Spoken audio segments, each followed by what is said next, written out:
Selamat pagi, saudara sekalian. Kita bersyukur kita boleh beribadah bersama-sama pada hari ini. Ini adalah anugerah yang Tuhan berikan kepada saudara dan saya untuk kita boleh menikmati hadirat Tuhan pada hari ini. Firman Tuhan berkata demikian, masuklah melalui pintu gerbangnya dengan nyanyian syukur, ke dalam pelatarannya dengan puji-pujian. Bersyukurlah kepadanya dan pujilah namanya. Mari kita siapkan hati kita untuk menyambut, menikmati akan kehadiran Tuhan di dalam ibadah pada hari ini. Tuhan Yesus memberkati kita sekalian. Shalom teman-teman, selamat datang dan selamat beribadah di ibadah pemuda dan remaja GKA Gloria Surabaya. Biarlah sama-sama kita boleh hadir di hadapan Tuhan untuk bisa memuji dan memuliakan nama Tuhan pada pagi hari ini. Oleh karena itu mari kita awali ibadah kita pada pagi hari ini, kita naikkan sebuah pujian, Be Glorified.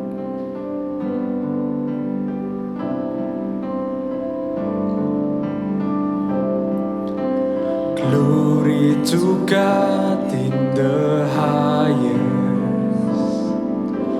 for your great and matchless name. I worship you and honor you. You're lifted up in this place. Jesus the Son, there's no other. Heavenly King, Lamb of God. For you alone, the Holy One, you're lifted up in this place. Oh God, I worship you. Oh God, I worship you. Be glorified and magnified. Oh God, I worship you.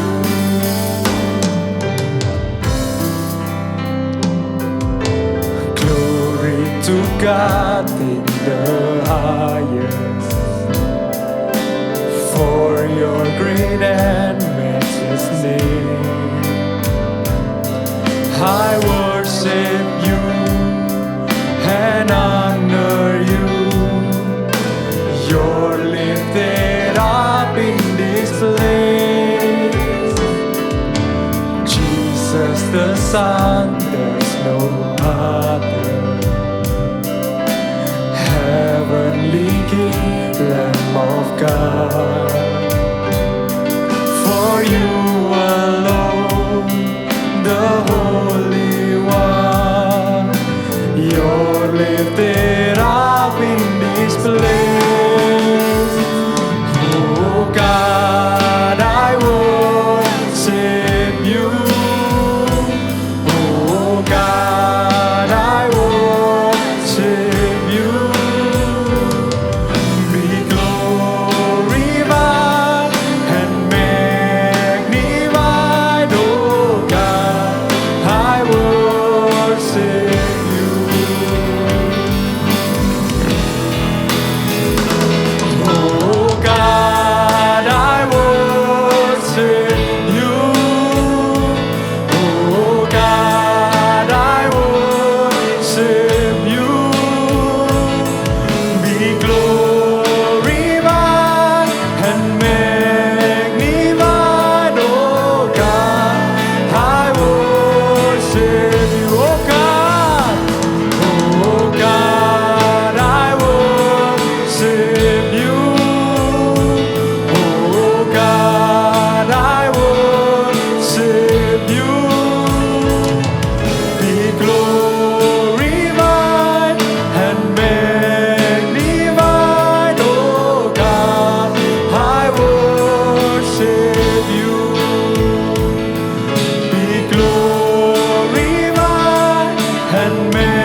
kasih ya Tuhan kalau atas berkat-Mu saja kami diberikan hati untuk mau datang beribadah di tempat ini ya Tuhan.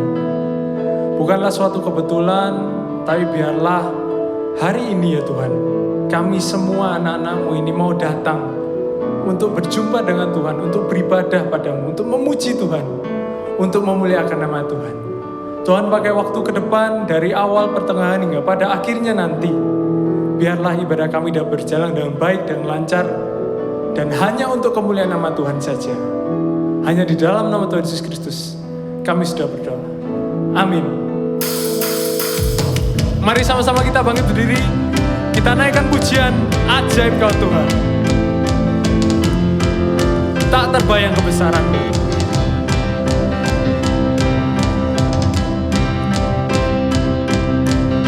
Boleh sambil tepuk tangan juga teman-teman.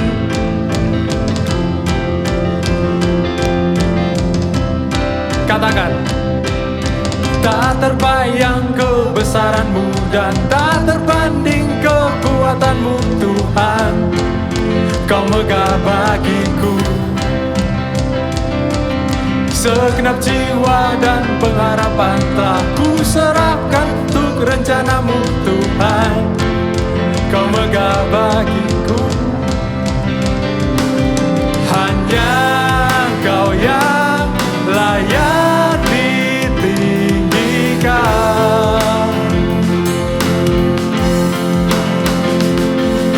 Ajaib Kau Tuhan, agung dan perkasa.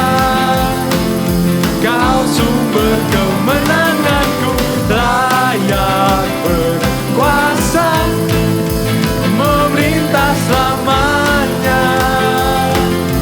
Yesus Kaulah Raja mulia. Tak terbayang, tak terbayang kebesaran-Mu dan tak terbanding kekuatan-Mu Tuhan. Kau megah bagiku segenap jiwa dan pengharapan telah ku serahkan untuk rencana-Mu Tuhan. Kau Raja atasku. Hanya Kau yang layak ditinggikan. Ajaib Kau Tuhan. Ajaib Kau Tuhan, agung dan perkasa. Kau sumber kemenanganku, layak berkuasa, memerintah selamanya.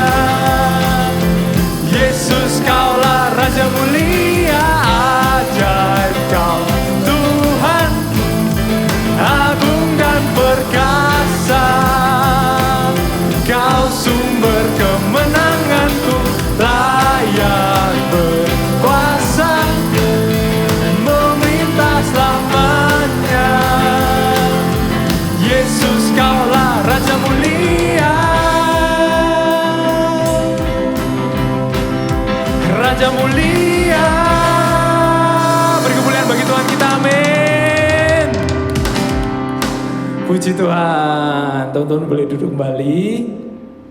Nah teman-teman, seringkali dalam kehidupan ini mungkin ada banyak masalah yang terjadi dalam setiap kehidupan kita.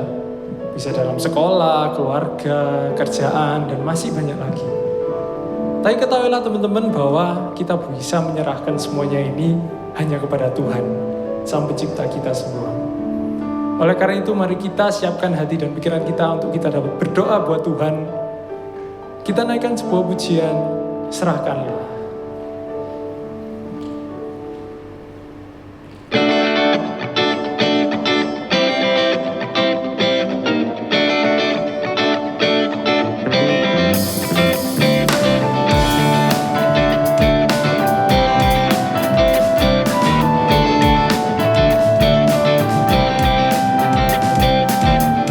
Apakah kau payah mencari-cari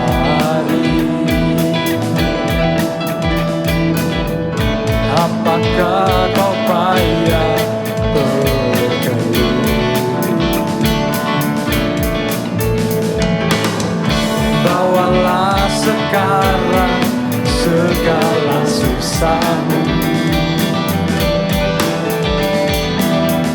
Pada kaki Yesus serahkanlah. Serahkanlah, serahkanlah, serahkan pada Yesus segala beban yang menimpa hidupmu. Serahkanlah, serahkanlah, serahkan pada Yesus. Dia akan ganti segala duka menjadi suka.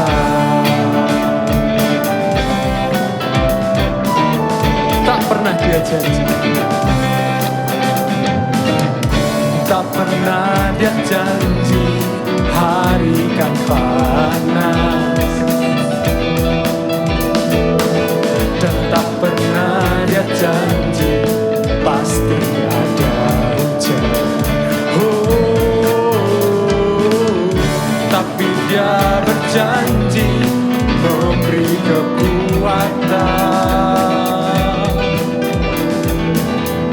bila taufan ganas melandamu. Serahkanlah, serahkanlah, serahkan pada Yesus segala beban yang menimpa hidupmu. Serahkanlah, serahkanlah, serahkan pada Yesus. Dia akan ganti segala duka menjadi suka. Serahkanlah, serahkanlah, serahkanlah, serahkan pada Yesus segala beban yang menimpa hidupmu. Serahkanlah, serahkanlah, serahkan pada Yesus. Dia akan ganti segala duka menjadi suka. Dia akan ganti segala duka menjadi suka. Dia akan ganti segala duka menjadi suka.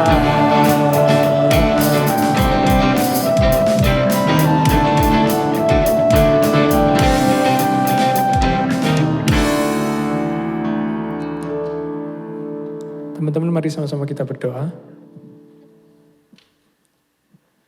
Bapa kami dalam surga, terima kasih ya Tuhan. Sekali lagi kami anak-Mu ini mau datang ya Tuhan, untuk mendoakan beberapa pokok doa syafaat yang akan kami sama-sama doakan. Yang pertama kami mau berdoa ya Tuhan buat bangsa dan negara kami, Indonesia ya Tuhan. Kami mau berdoa buat setiap pemerintahannya, agar semua hal-hal yang sudah direncanakan dapat berjalan dengan baik, dengan lancar. Berikanlah juga ya Tuhan kepada setiap orang di pemerintahan itu hati yang takut akan Tuhan, sehingga tidak merugikan bangsa kami, tidak juga merugikan rakyat Indonesia ya Tuhan. Kami juga mau berdoa terkhusus buat kasus COVID-19 ya Tuhan, terkhusus di Indonesia ini ya Tuhan. Tuhan, biarlah Tuhan berikan kepada setiap kami ya Tuhan, semua masyarakat Indonesia, hati yang taat untuk menjalankan protokol kesehatan dengan baik ya Tuhan. Dan dengan izin Tuhan saja ya Tuhan, kasus pandemi COVID-19 ini dapat segera selesai ya Tuhan. Tuhan, yang berikutnya kami juga mau berdoa buat gereja kami ya Tuhan. Terkhusus buat GKA Gloria Surabaya ya Tuhan. Di tahun ini ada banyak sekali kegiatan yang akan dilaksanakan. Biarlah semuanya itu dapat berjalan dengan baik ya Tuhan.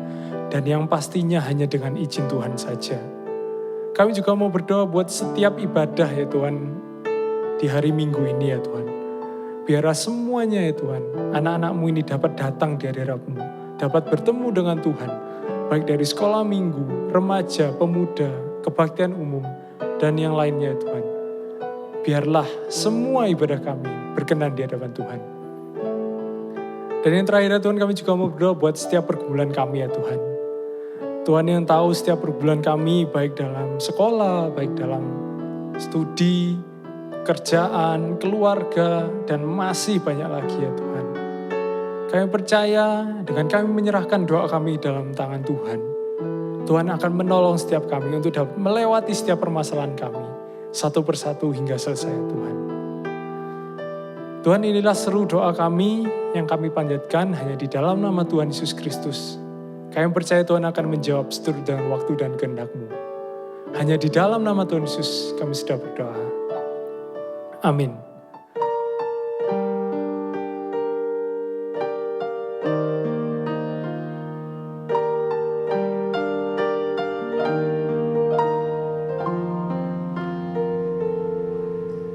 Jiwaku sungguh merindukanmu, hatiku haus padamu. Ku mau selalu tinggal di dalam-Mu, menikmati kebaikan-Mu. Yesus, Kau yang ku cinta, selamanya Kau ku cinta, sampai akhir nafas hidupku. Yesus, Kau kekasih jiwaku.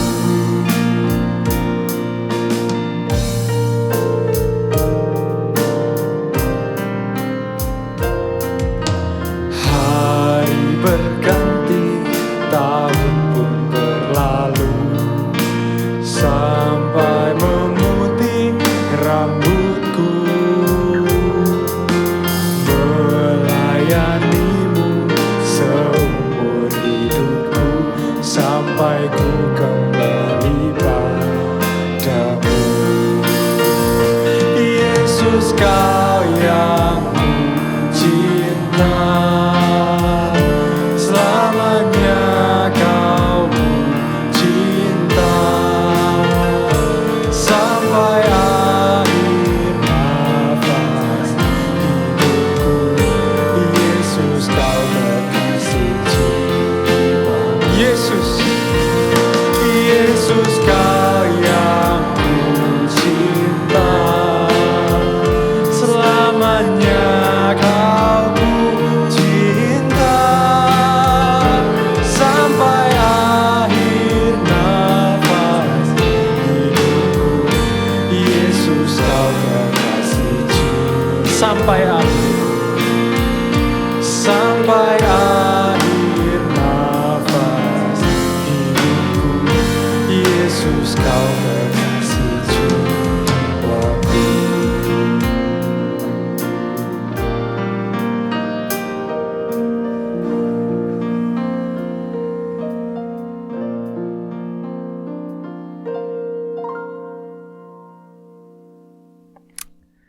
Shalom saudara-saudara, mungkin saya lebih bisa memanggil bukan saudara-saudara, rekan-rekan. Ya, ini menjadi momen yang sungguh menyenangkan bagi saya ketika bisa beribadah bersama dan terutama bisa membagikan firman Tuhan kepada saudara-saudara sekalian.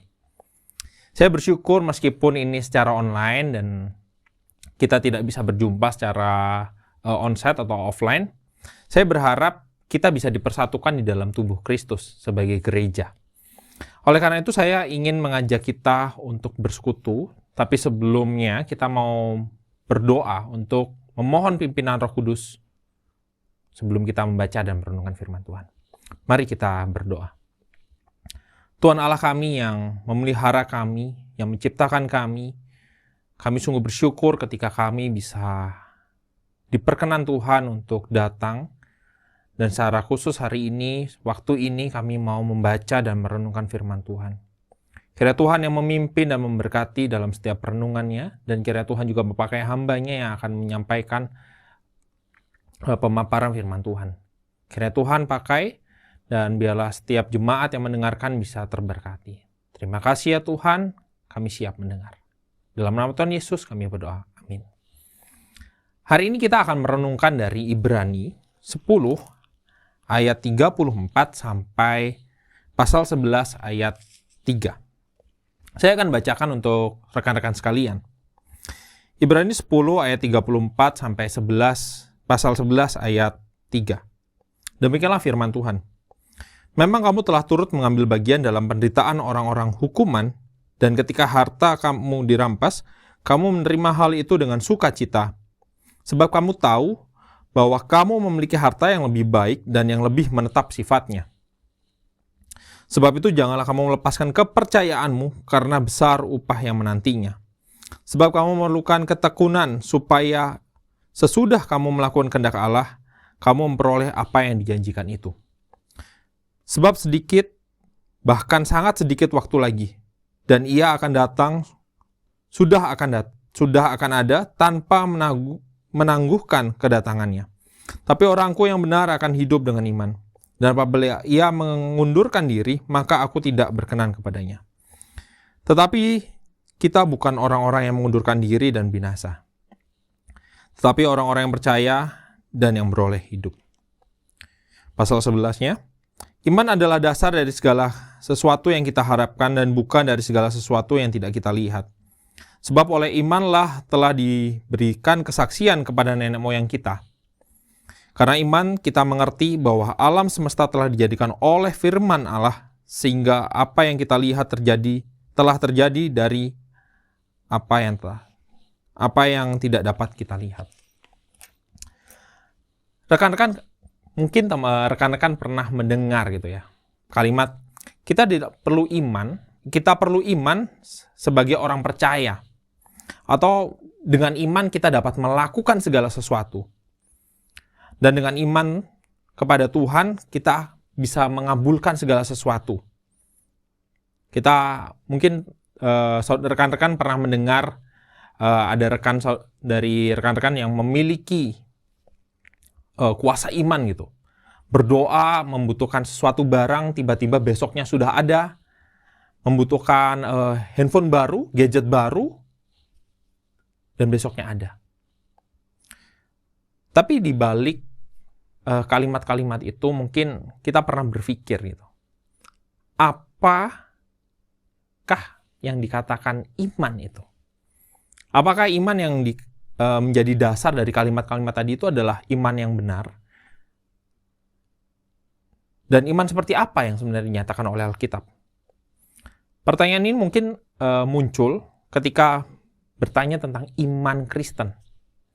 Oleh karena itu hari ini saya rindu mengajak kita untuk melihat bersama-sama iman pengharapan yang benar kepada Allah yang menyediakan kebaikan besar di tengah kondisi yang ada. Sebuah iman yang benar kepada Allah yang benar. Renungan kita hari ini akan menjadi 2 poin. Nah, poin yang pertama kita akan melihat tentang iman yang benar hanya di dalam Yesus Kristus yang memenuhi setiap peran di dalam perjanjian lama. Jika kita melihat surat yang tadi kita baca, surat Ibrani. Surat Ibrani adalah sebuah surat yang begitu kaya. Surat ini dituliskan kepada orang-orang Ibrani di mana para penerima ini memahami konteks. Apa maksudnya konteks? Yaitu setiap perkataan di sini mereka bisa memahami karena itu budaya mereka, yaitu memahami tentang perjanjian lama dan hukum Taurat secara khusus 5 Taurat Musa itu. Hal ini kita bisa melihat ketika di sepanjang pasal dari pasal 1 sampai 13 sangat banyak menggunakan istilah-istilah dan kisah-kisah perjanjian lama, terutama kisah-kisah dari Taurat. Yang kalau kita lihat secara khusus Ibrani sangat mengkontraskan antara Yesus dengan berbagai hal yang kalau bisa dibilang penting bagi orang-orang Yahudi. Saya mendorong rekan-rekan untuk membaca dari pasal 1 sampai pasal 13 secara keseluruhan.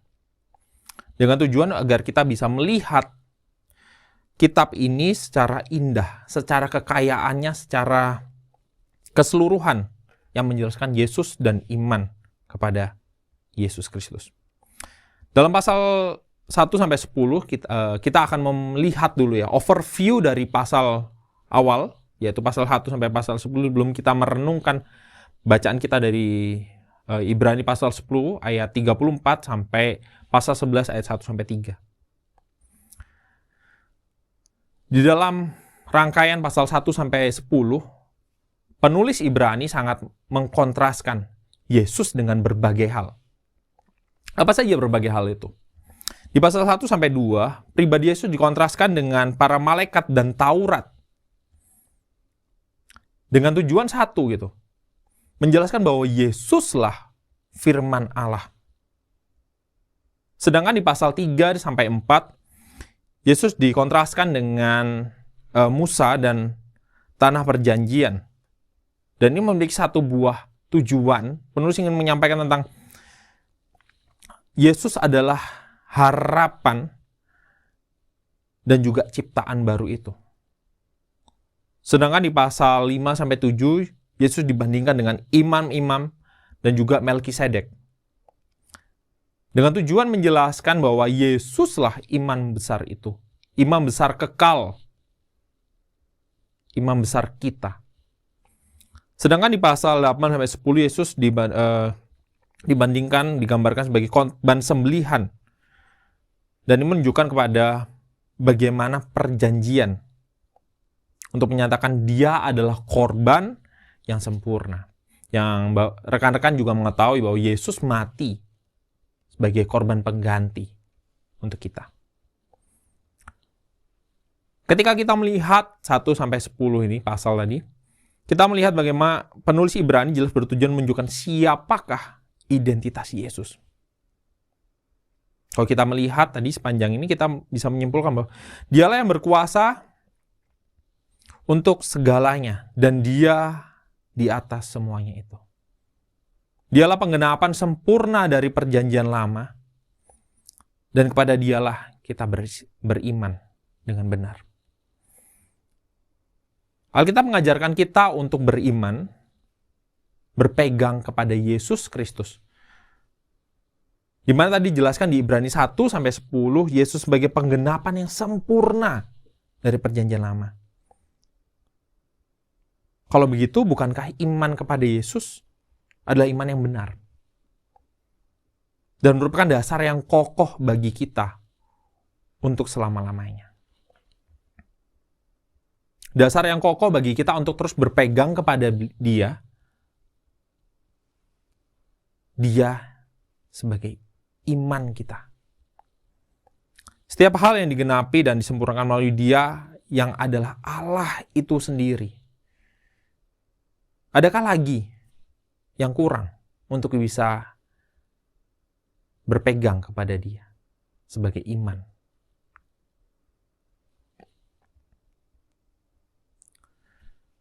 Dialah Allah yang mengambil rupa manusia, bahkan taat sampai mati bagi kita. Dan dialah satu-satunya imam besar sekaligus iman yang benar. Perlu kita ingat bahwa iman kita kepada Dia yang telah menebus setiap kita bukan hanya berhenti kepada kedatangannya dan kematiannya. Yang seringkali kita membaca dan mengingat hanya kedatangannya yang pertama. Dan kematiannya dan kenaikannya. Tapi seringkali kita melupakan satu bagian, yaitu tentang kedatangannya yang kedua. Iman kita kepadanya harus mencakup iman kita kepada janji kedatangannya juga. Janji kedatangannya yang kedua. Beberapa ayat sebelumnya di Ibrani 10 ayat 34 tadi, dia meski harta kita dirampas, tapi kita memiliki harta yang lebih baik dan menetap sifatnya. Harta yang lebih baik dan menetap sifatnya sedang merujuk kepada harta sorgawi, yaitu hidup kekal bersama Dia. Dengan memiliki iman yang besar kepada Yesus, bukankah kita juga perlu memiliki iman yang terus terpelihara? Iman kita bukan hanya sekali beriman, terus sudah. Kita harus memelihara iman itu. Jika kita melihat di Ibrani 10 ayat 38 menyatakan, tetapi orangku yang benar akan hidup oleh iman. Dan apabila ia mengundurkan diri, maka aku tidak berkenan kepadanya. Hal ini menjelaskan satu bagian gitu.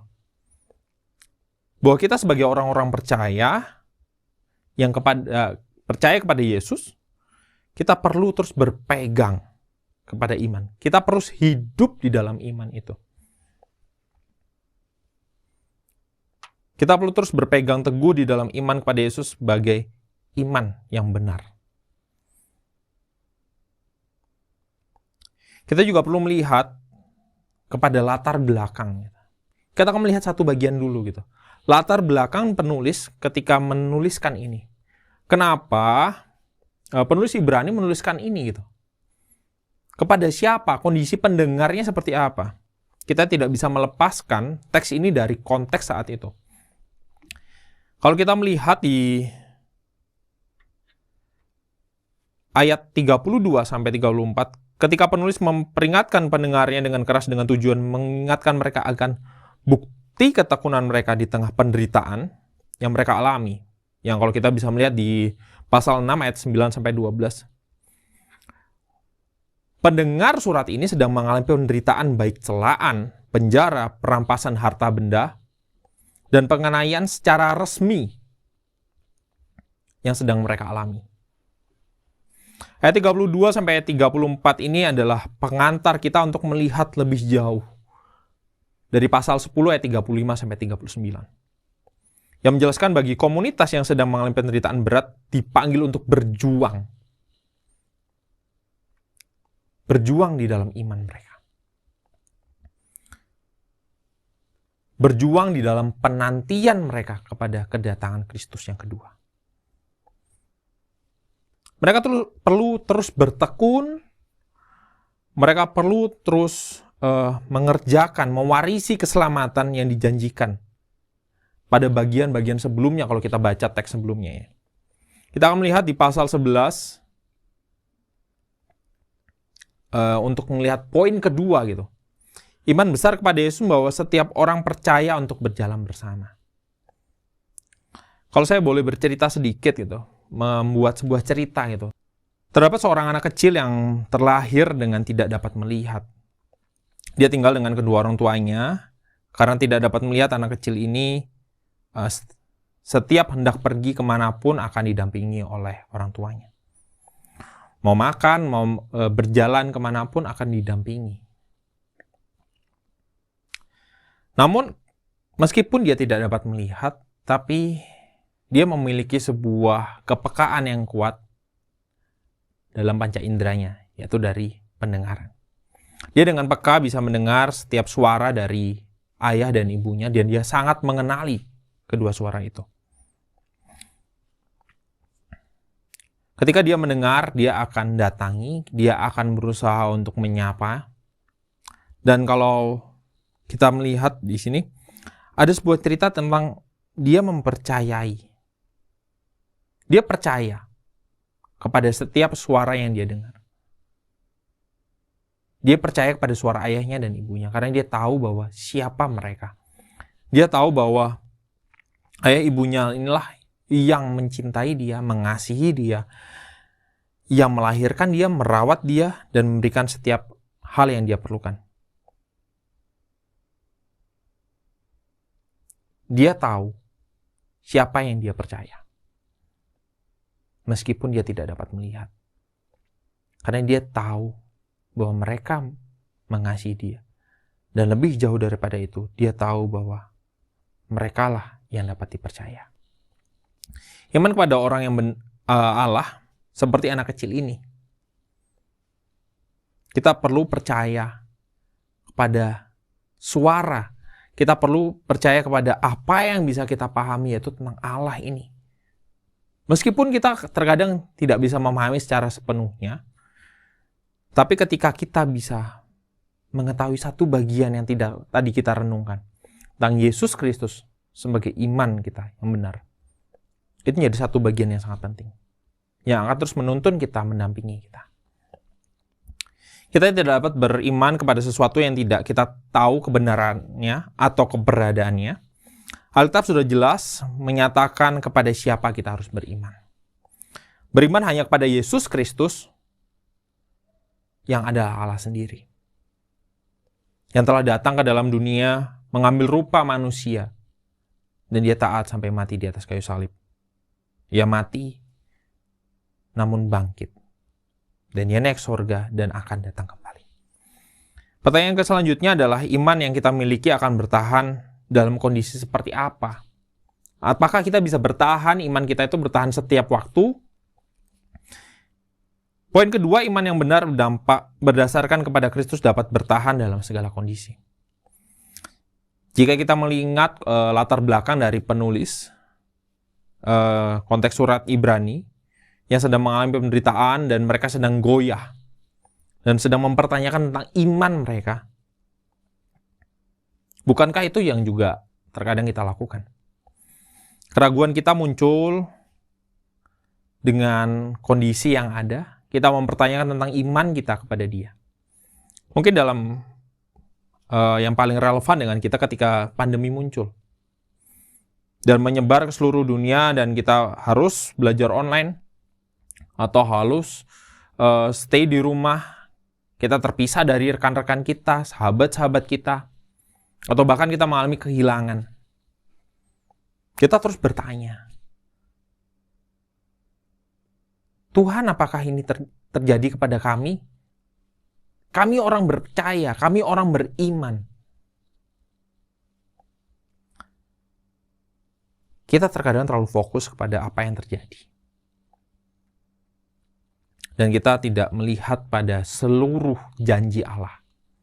Kita melupakan bagian yang begitu penting iman kita kepada Dia. Kita memiliki sebuah janji hidup kekal, kita memiliki sebuah janji kedatangannya yang kedua. Dan itu tidak dipengaruhi oleh kondisi yang kita alami sekarang. Dalam Ibrani 11 ayat 1 dikatakan, iman adalah dasar dari segala sesuatu yang kita harapkan. Kata harapkan diterjemahkan dalam NIV sebagai sebuah participle. Atau kalau kita terjemahkan dalam Indonesia menjadi yakin. Yang sebenarnya adalah kata benda yang digunakan secara beragam untuk mengkomunikasikan sebuah gagasan atau ide tentang sesuatu, ketegasan, kepercayaan, ataupun jaminan yang benar. Sehingga kita bisa membaca sekarang iman adalah keyakinan yang teguh, iman sebagai keyakinan yang teguh. Iman jadi sesuatu yang tegas dan bukan hanya sebuah imajinasi, namun sebuah jaminan dalam hal, yaitu konteksnya dalam iman kepada Yesus. Sedangkan di kalimat selanjutnya, bukti dari segala yang tidak dapat kita lihat merujuk kepada sebuah keyakinan. Bahwa bukan sebuah emosi, statis atau sebuah kepuasan diri, tapi sebuah yang hidup dan aktif. Bukan hanya sebuah pengajaran yang tidak tergoyahkan, melainkan sebuah kepastian yang membuat orang percaya untuk mengulurkan tangannya, seolah menggenggam sebuah realitas di atas sebuah harapan yang meskipun mereka tidak bisa melihatnya.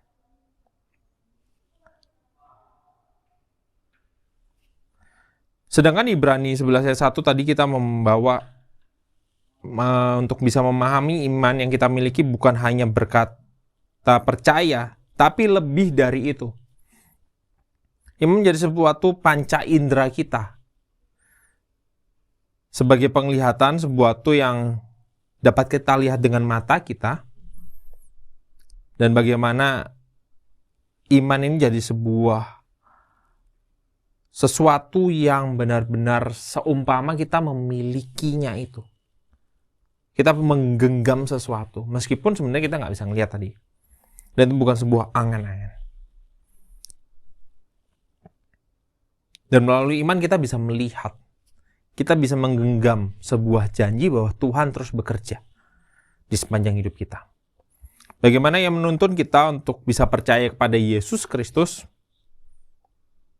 dan Dia yang terus memelihara di sepanjang waktu kita. Kita perlu memahami bahwa beberapa realitas tidak terlihat, termasuk di dalam sebuah alam spiritual kita. Dan beberapa karena itu terletak di masa depan. Jauh di masa depan. Dalam kasus tersebut, orang beriman menghayati keyakinan tadi dan berani pada realitas, yaitu tentang Tuhan, realitas kepada Tuhan yang lebih besar dari segala apapun, yang kita tidak bisa memasukkannya ke dalam pemikiran kita, karena Allah begitu luar biasa dan begitu luas. Allah yang menciptakan alam semesta dan mengatur segala sesuatu yang ada di dalam dunia ini, termasuk hidup kita.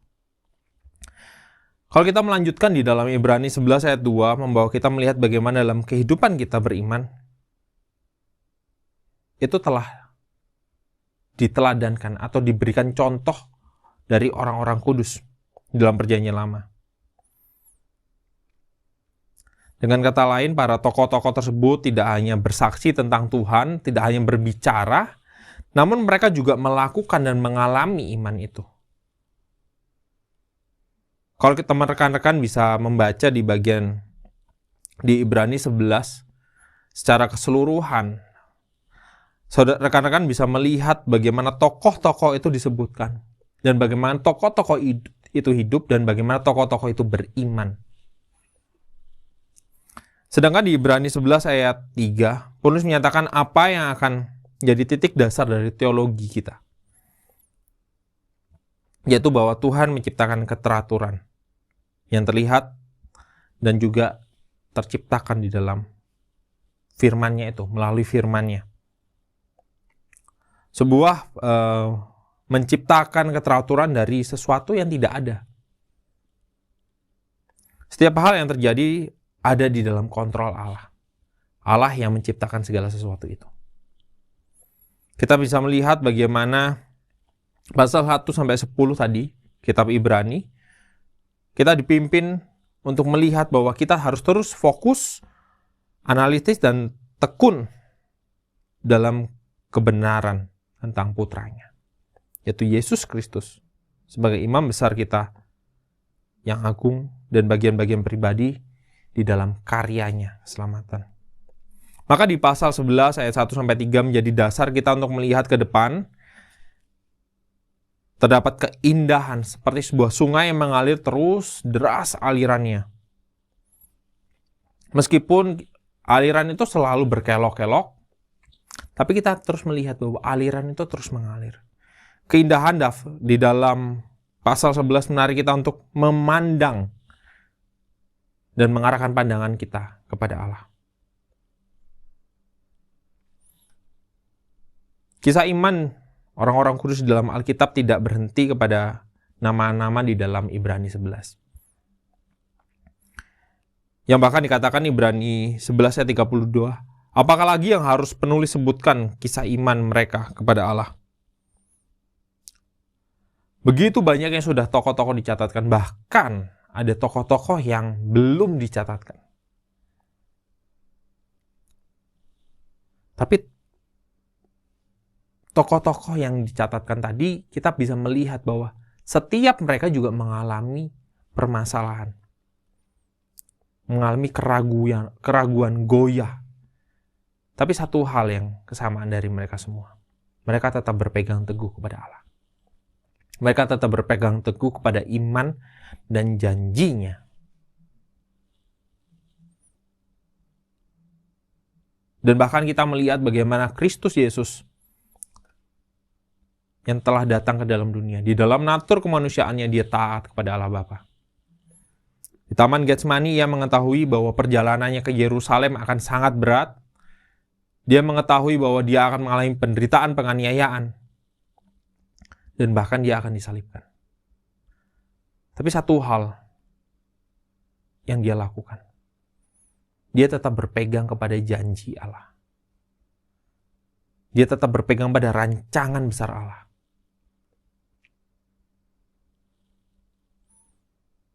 Rancangan yang begitu indah. Rancangan keselamatan yang dia berikan untuk kita semua. Beriman dan mengikut Yesus bukanlah hal yang remeh ataupun yang mudah. Ia tidak pernah berjanji bahwa ketika kita mengikut atau beriman kepada Dia, akan perjalanan selalu mulus. Tapi dia berjanji satu hal, dia akan menyertai kita. Jika kita melihat hidup kita mungkin dengan kacamata kita mengalami penderitaan, kita mengalami kehilangan, harta benda kita hilang, dan harta duniawi. Tapi rekan-rekan perlu ingat, kita memiliki satu harta yang luar biasa, harta sorgawi. Harta sorgawi yang menjadi sebuah jaminan kita, jaminan untuk hidup kekal dengan Allah. Dan rekan-rekan, meskipun saat ini kita sedang mengalami penderitaan, atau kita mengalami kegoyahan dengan iman kita, ingatlah satu hal, Ia tidak akan pernah meninggalkan kita. Dia telah mengutus Sang Roh Penghibur, yaitu Roh Kudus, kepada kita. Sehingga kita bisa terus beriman kepada Dia, kita terus bisa berpegang, berjalan di dalam kondisi apapun. Kalau saya boleh menyampaikan 2 pertanyaan untuk kita renungkan bersama-sama. Pertanyaan mendasar yang pertama adalah, apakah kita sudah beriman kepada Allah yang benar, yang dinyatakan oleh Alkitab, yaitu Yesus Kristus? Jikalau sudah, apakah kita benar-benar terus berpegang kepada iman itu? Kita berpegang terus di dalam Yesus Kristus, di dalam setiap kondisi dan kehidupan kita. Dengan melihat janji yang diberikannya, yaitu harta sorgawi. Untuk menutup renungan kita hari ini, saya akan membacakan dari Yudas 20:21. Akan tetapi kamu, saudara-saudaraku yang kekasih, bangunlah dirimu sendiri di atas dasar imanmu yang paling suci dan berdoalah dalam Roh Kudus. Peliharalah dirimu demikian dalam kasih Allah, sambil menantikan rahmat Tuhan kita, Yesus Kristus, untuk hidup yang kekal. Rekan-rekan, kita perlu untuk terus berpegang dalam iman kepada Yesus, yang merupakan iman suci di dalam doa kita. Selagi kita terus menantikan hidup kekal, menantikan hidup bersama Kristus, dan menantikan kedatangannya yang kedua kali. Amin. Mari kita berdoa. Tuhan Allah kami yang kami pegang, kami beriman, yaitu Yesus Kristus. Kami bersyukur untuk perenungan firman kami hari ini. Ketika kami bisa melihat Allah kami telah datang ke dalam dunia, dan kami beriman kepada Allah, yaitu Yesus Kristus yang benar. Biarlah kami terus bisa berpegang di dalam pertolongan Roh Kudus, untuk terus beriman dan melihat bahwa kami memiliki sebuah harta surgawi. Biarlah kami bisa melihat bahwa pertolongan Tuhan terus ada di dalam setiap kehidupan kami. Biarlah juga kami menjadi seorang pelaku firman yang terus mengerjakan panggilan Tuhan di dalam kehidupan kami masing-masing. Terima kasih ya Tuhan, kami serahkan seluruh doa ini hanya kepada Allah Bapa, Allah Putra dalam Yesus Kristus, dan Allah Roh Kudus, ketiganya yang esa. Amin. Teman-teman, saya undang untuk bangkit berdiri bersama dengan gereja di sepanjang abad dan di seluruh dunia. Mari kita menggerakkan pengakuan iman kita, pengakuan iman rasuli. Aku percaya kepada Allah, Bapa yang Maha Kuasa, Kali langit dan bumi, dan kepada Yesus Kristus, Anak yang tunggal Tuhan kita, yang dikandung dari Roh Kudus, lahir dari anak darah Maria, yang menderita sengsara di bawah pemerintahan Pontius Pilatus, disalibkan, mati dan dikuburkan, turun ke dalam kerajaan maut. Pada hari ketiga, bangkit pula dari orang mati, naik ke surga, duduk di sebelah kanan Allah, Bapa yang Maha Kuasa. Dan dari sana akan datang untuk menghakimi orang hidup dan yang mati. Aku percaya pada Roh Kudus, gereja yang kudus dan am, persekutuan orang kudus, pengampunan dosa, kebangkitan tubuh, dan hidup yang kekal. Amin. Teman-teman, mari kita meresponi firman Tuhan pada pagi hari ini. Kita naikkan pujian, serahkanlah. Serahkanlah, serahkanlah, serahkan pada Yesus segala beban yang menimpa hidupmu.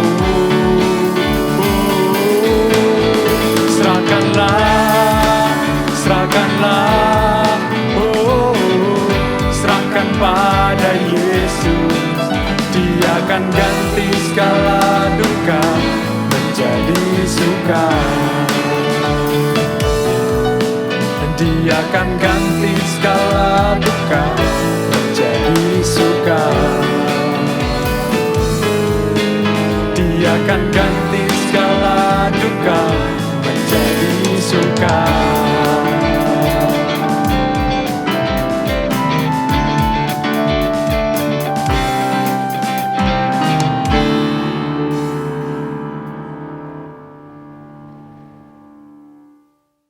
Di akhir ibadah kita pada hari ini, mari kita bersama-sama mengarahkan hati dan pikiran kita kepada Allah dan terimalah berkat Tuhan.